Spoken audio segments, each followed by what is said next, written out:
Le telecamere di Zona Volley fanno tappa questa settimana al Vispa Volley, che opera nella zona sud-est della provincia di Padova. La nostra società opera in vari del comune di Saonara e paesi limitrofi quali Tombelle, Camì, Villatora, Celeseo, tutti i paesetti limitrofi a noi.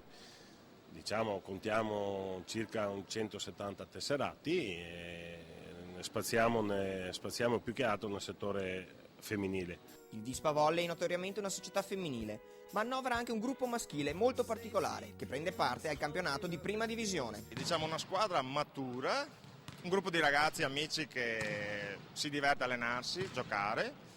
Facciamo questa prima divisione per non perdere, diciamo. Poi sai, quello che arriverà alla fine si vedrà. Si gioca sempre comunque per non perdere. Diciamo che a parte qualcuno, siamo quasi tutti oltre i 40 anni. Giochiamo contro ragazzi che possono essere nostri figli, riusciamo ancora a competere, quindi finché si compete ci si diverte. Una squadra assolutamente simpatica da affrontare, ma anche agguerrita, che ancora oggi dice la sua in prima divisione. Arriva dal fatto che questa è la squadra nata con l'avvento della società del Villatore nell'80, adesso non mi ricordo, 82-83. La squadra è nata in quel periodo con tutti quanti i salti di categoria dovuti e fino ad arrivare nel 94, 95, 96 così in Serie D. Da quell'anno c'è stato proprio il calo di nascite, diciamo così, proprio a livello societario non si è più cercato di mantenere il maschile, anche perché c'era un introito abbastanza corposo di femminile.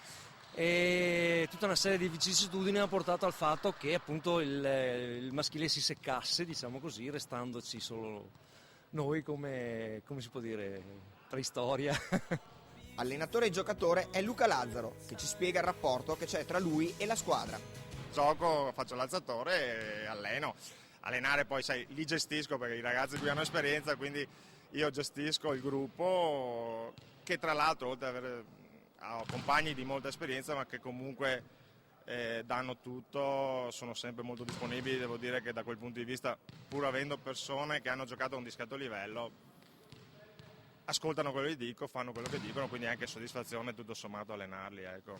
Qua e là, nel territorio veneto, capita di incontrare squadre come quella del Vispa Volley. È un gruppo che si ritrova perché a cui piace la pallavolo, insomma, il collante è quello, e poi c'è il fatto che bene o male abbiamo giocato nei vari campionati provinciali e regionali, vedendoci magari di là della rete, un po' alla volta ci si conosce, cosa fai e cosa non fai, alla fine ci si ritrova, vieni a giocare con noi ed eccoci qua. Come dicevamo, al Vispa è il settore femminile che recita il ruolo del protagonista. Quest'anno la Serie C punta alla promozione in B2, come ci spiega la 18enne Pittaro. L'obiettivo stagionale penso appunto che sia quello di passare in B2, ma anche comunque di divertirsi, perché è gente che giocava anche in squadre molto più alte della C, ed è gente che comunque sa veramente, ha esperienza, sa giocare, ed è gente che comunque quando sei in campo insegna, perché anche in allenamento loro insegnano anche a me che sono tipo la più giovane. E per finire, ecco in anteprima una notizia di assoluto interesse per le squadre di Serie C. Nel Palazzo dello Sport di Villatora si disputerà la finale di Coppa Veneto. Con enorme soddisfazione e piacere che anticipiamo la notizia che la finale di Coppa Veneto maschile e femminile la ospiteremo qui al nostro bellissimo impianto, credo sia uno dei più bei impianti nella zona.